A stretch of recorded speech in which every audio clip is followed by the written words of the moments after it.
Good morning, everybody. Bright and early, and we see that, attendees are rolling in. And I would like to welcome you to our first session of the day. And exactly early in the morning, because these two presenters in this session and in the next session already are far advanced in their day, because we have sessions now from New Zealand and then from Malaysia. So we're walking around the globe. Svetlana, can I ask you to switch on camera and mic now, please? Thank you. So, welcome. Well, if one would not know that it is a virtual background, one could assume that is the real world out there in New Zealand. So I very much appreciate that you come in at what must be a really late time for you already. So without further ado, I would say I give the floor to you and good luck with your session. Thank you, Uwe. So, kia ora, everyone. Haere mai nau mai. A very warm welcome from New Zealand, Aotearoa. And actually, this is a real New Zealand photograph that I've made last year. So, yeah, giving you a little bit of a glimpse of this God's own playground. And probably let me share my screen.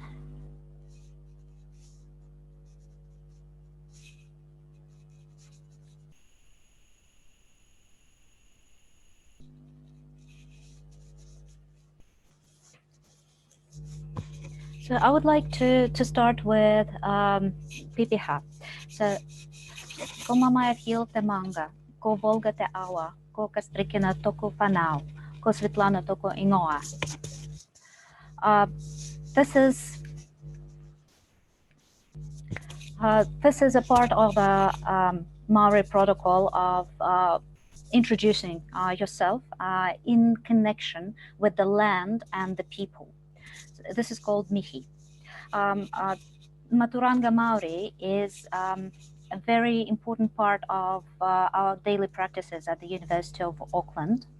And for this reason, I decided to start my presentation with this specific tribute to Indigenous knowledges of the first people of New Zealand.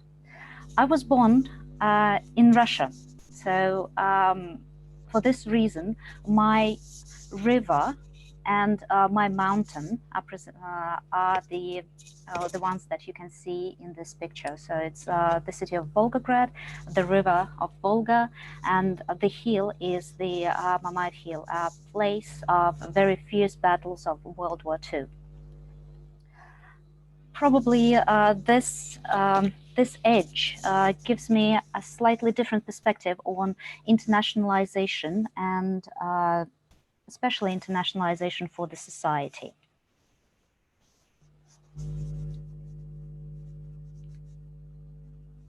In today's presentation, we will be talking about internationalization versus internationalization for the society, and we will touch upon the concepts of social license to operate and social license to internationalize. I strongly believe that any good that is done in any context should be sanctioned by the people and the beneficiaries of these actions.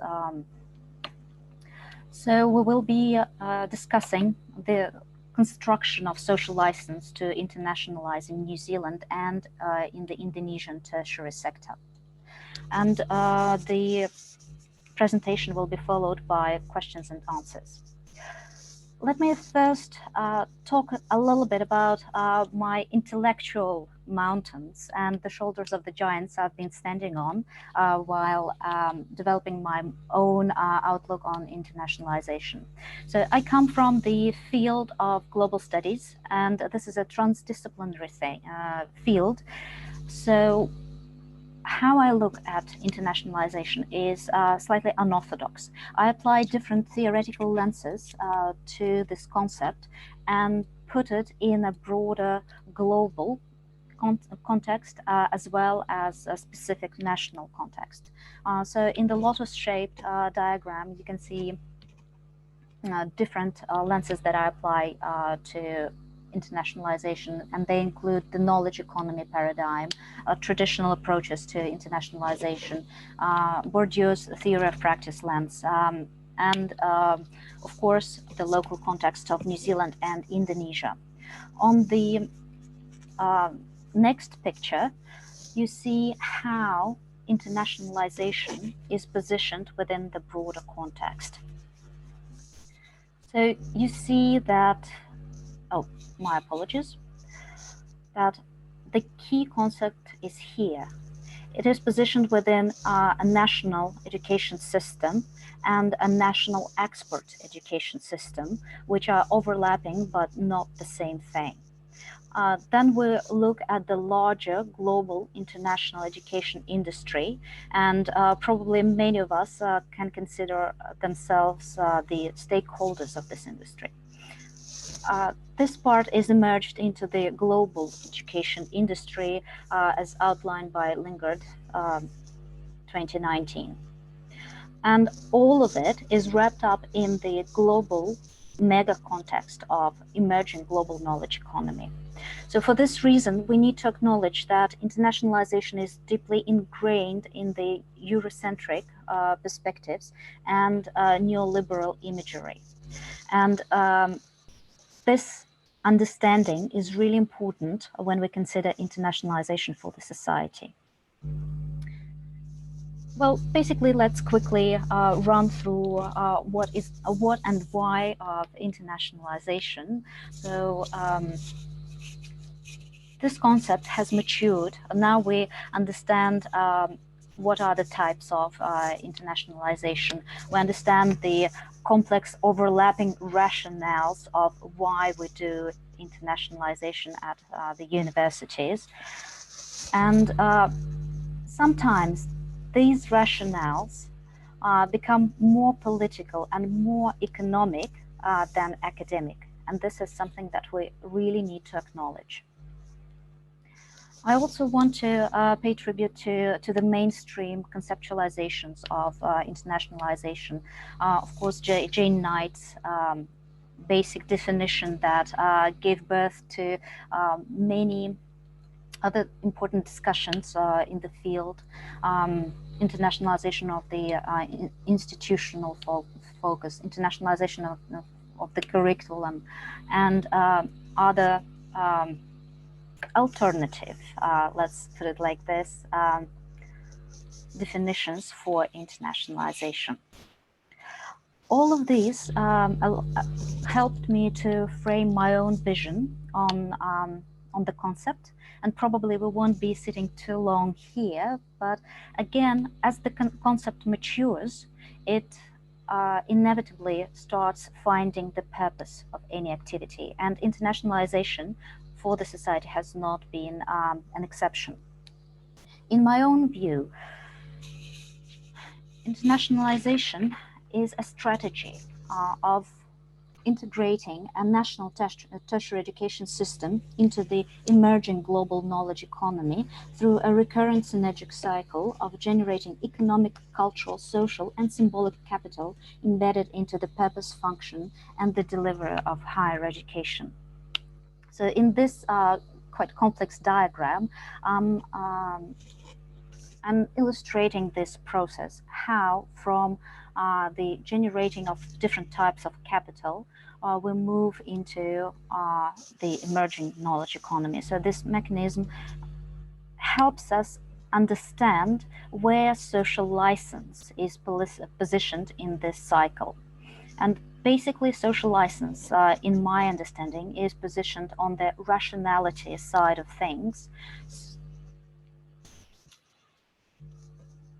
So when we're talking about internationalization for the society, we rightfully consider the benefits for ultimate stakeholders and for the society as a whole. So this also has some implications. So we need to consider that any benefit should be positioned in a certain context. we need to understand that what we consider as beneficial may not necessarily be seen by others. There is no such thing as universal good, unfortunately. So when we're talking about internationalization, we need to understand that in some contexts it may foster epistemic violence and prioritizing of the Western knowledge paradigm. It may enforce problematic power dynamics. And in some cases, it may incur really painful experiences and especially for non-Western stakeholders. It is hard to embrace this concept when you are not coming from the other side. So, as a non-Westerner, I feel this acutely, and for this reason, I'm paying much attention to the social license to internationalize. Xenophobia and racism in the host communities, questionable outcomes of placements, especially medical placements in developing countries, or white saviorism could be other options and other manifestations of negative impacts of internationalizations that should be considered in our discussion on benefits for the society brought by internationalization.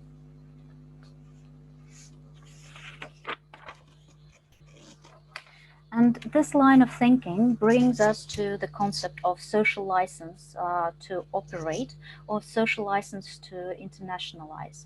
This was one of the incidental findings of my transdisciplinary research into internationalization while I was trying to generate a holistic theory explaining how internationalization works in New Zealand and Indonesian contexts. So, surprisingly, social license to internationalize has not been sufficiently elaborated in the literature.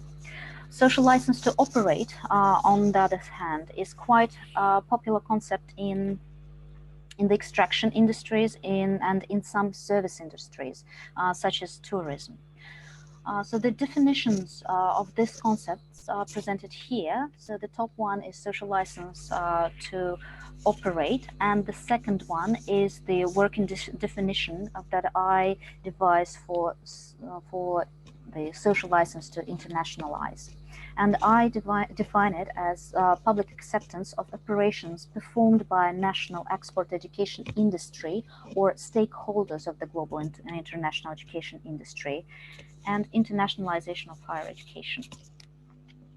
So why we need to consider social license to internationalize? Because social license in general may be backed or not backed by legal frameworks. However, the power of people is quite strong. So in these slides, I show the manifestation of social license to operate and actually how it was hindered by the social action. So these are protesters here in New Zealand protecting Ihumatao, a historic and archaeological site in South Auckland. So the story was that this land has been sold for construction to tackle the notorious housing crisis in Auckland. However, this land happened to be the of historic value, and Tangata Whenua of New Zealand, so the indigenous people of New Zealand, Maori, felt very strongly that this place should be preserved. So this action is happening for more than 4 years from now. And this means that all construction works do not go forward, and the $1 million deal has just fallen through. So this is an example how the decline of social license can stop any activity. So just imagine that a similar reaction was provoked by any manifestations of the international education industry. I am very aware of the timing, so I will be running slightly faster.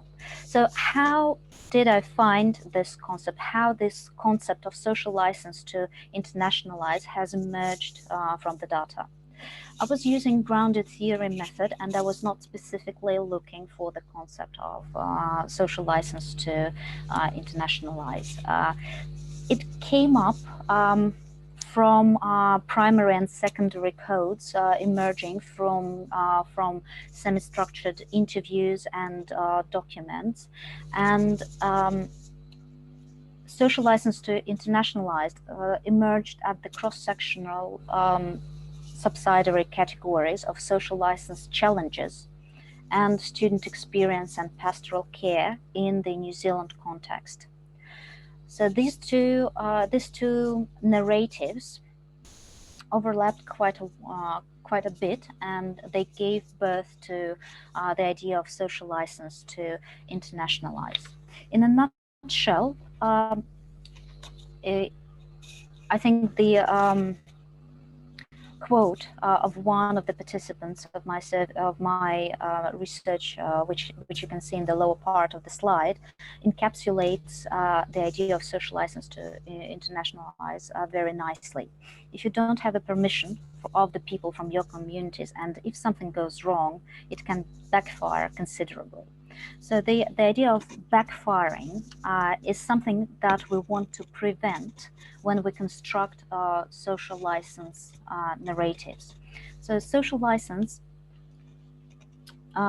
narratives in New Zealand context were based on bringing the on such ideas as bringing the world to New Zealand, understanding different cultures, opportunities for Kiwis, understanding benefits of internationalization. And here we come really, really closely to the concept of internationalization for the society.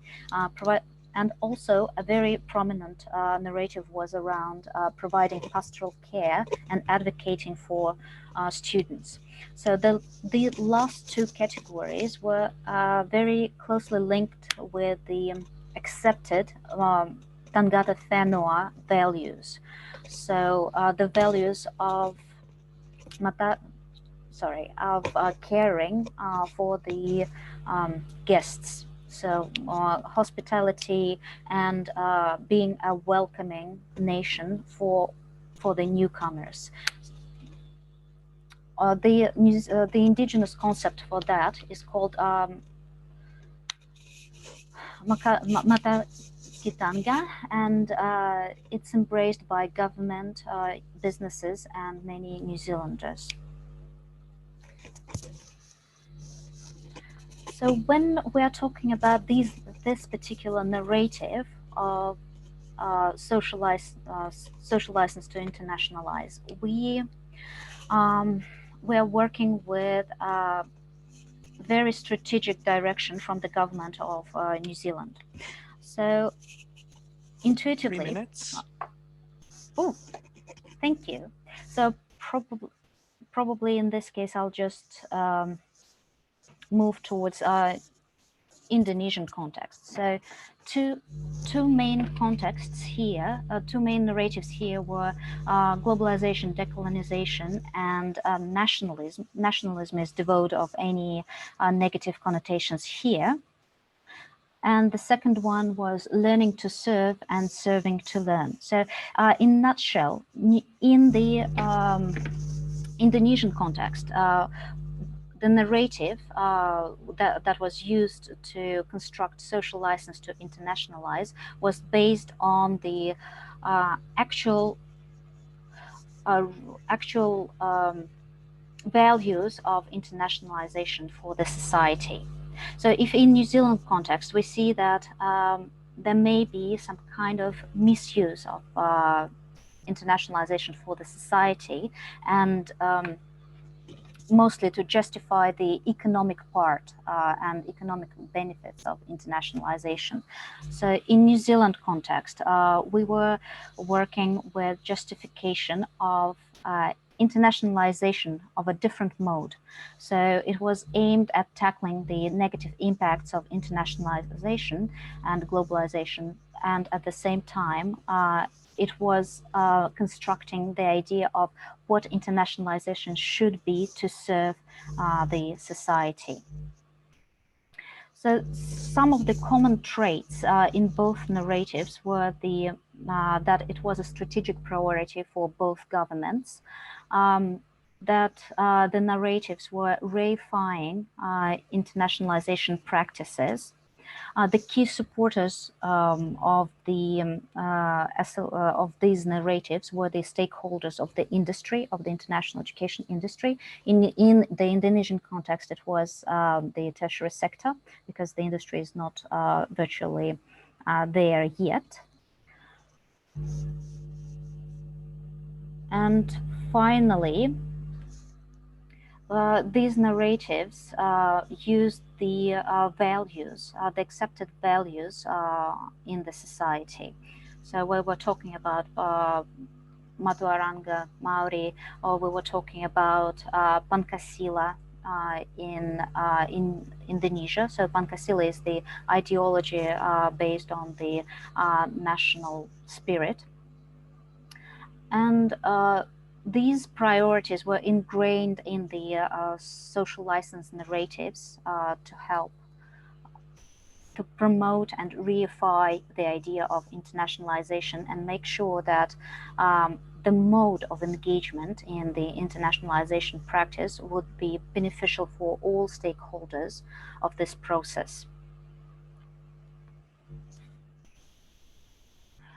In general, I believe that social license to internationalize is a new and very promising direction for further research. It would be really interesting to have a look at how internationalization for the society will unfold in the coming years, and social license will help to ensure that the goals, the aspirational goals that we put in front of ourselves when we're talking about internationalization for the society are actually achieved while the negative effects are mitigated. So kia ora Rava, I think I'll stop here, and we'll leave space for a little bit more of questions. So feel free to let me know if you want me to get back to some slides and elaborate a little bit more on some aspects of my presentation. Thank you so much, Svetlana.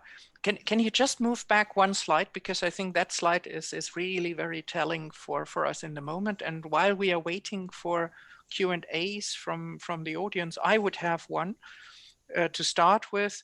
You have a quite provocative title, right?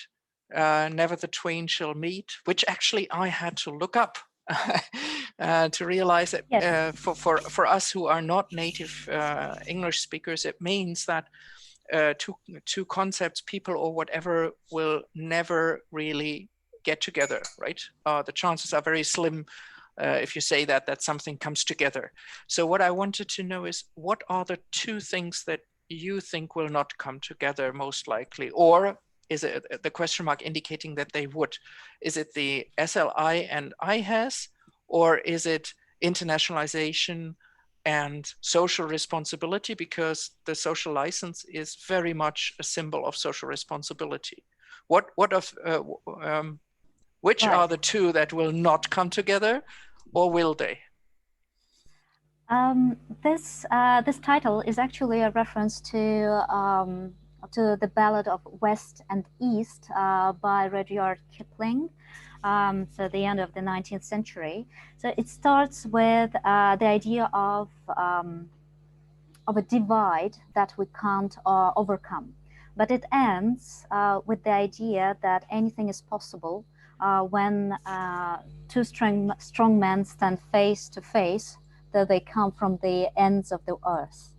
So the idea is that mutual respect and acknowledging all the factors are actually a way in which we can achieve true internationalization for the society. But we can't do that blindly. We can't do that without acknowledging that internationalization is something that has been conceived within neoliberal social imagery. So we live in this world, and this world is governed by the neoliberal creed. Unfortunately, we can't do anything about it. But only acknowledge and see how we can work with it. So when we're talking about bridging some gaps and thinking how it all works, we need to understand that before we do anything, we need to seek consent from those who are involved. We need to acknowledge that what we are doing is not happening in vacuum. It happens in a historical and social context. We need to acknowledge power dynamics and where these power dynamics are coming from. We need to acknowledge that there are powers higher than higher education, and sometimes we can't overcome this, but we need to be aware of them to build really respectful and really beneficial, mutually beneficial relationships. Thank you. One more aspect which I would be interested in. Factually, the SLI is focusing a lot on what in the debate that we have in IHES would be considered the social responsibility part. So not the engagement, not that you do something nice for society, we are all so great people, but rather that internationalization impacts society and not always in a positive way, and is sometimes maybe controversial towards the larger societal goals. What would you say what are, especially in internationalization and higher education, what are from your perspective the one or two most critical aspects that we have to consider in that making it IHES? So what are the two aspects of internationalization where we need a stronger perspective on the social responsibility that we have to take from your perspective? So if we're talking about Indonesian context, for example, I would really want to highlight community service, the concept of community service and how it is unfolding in Indonesia. So it's not some kind of idea, aspirational idea that is doomed to kind of fail in the oblivion. So this is a living and breathing part of academic civitas in Indonesia. And it's really important that the principles of internationalization for the society are observed through these programs. So if you look at these quotations on the screen, you will notice that the consent of the public for these particular, for some particular projects is sought, that there is a follow-up after the project is over and it benefits the research outputs of the local researchers. So not necessarily of the visiting students or visiting academics, but it also a possibility, an avenue for research collaboration further on. And Okay. it also... Sorry, just because we're a bit short of time and there is another question from the audience. You have a fan in the audience. Justina said she would like to come back to you on the research, and she has a question which is, did you perform a typical ethnographic research? How were you received? She came a little bit late, so she didn't know whether you already addressed that. So how did you collect the data, or is it more of a theoretical work at the moment? The research is already over, so that was my my 4-year PhD thesis. The research design is quite, I would say, quite unusual, and so I was using pragmatic mixed methods research based on 2 instrumental case studies with the purpose of building the theory from the ground and then testing the theory. Okay. So the grounded theory approach was used in New Zealand context. So data collection and data analysis were performed concurrently, and the codes and categories saturated in the process of research. So Okay. when we're No, I'm sorry, because That's all right. we're short on time. But what you can do, you will stay on as a panelist for a few more minutes, and you could also go on the answered question, which you will see from Justina, and you can also, elaborate maybe a little bit more. I just always have to be super tough on the timing today. I'm sorry about that, but That's all thanks right. very much. It was a Thank you. very enthusing presentation.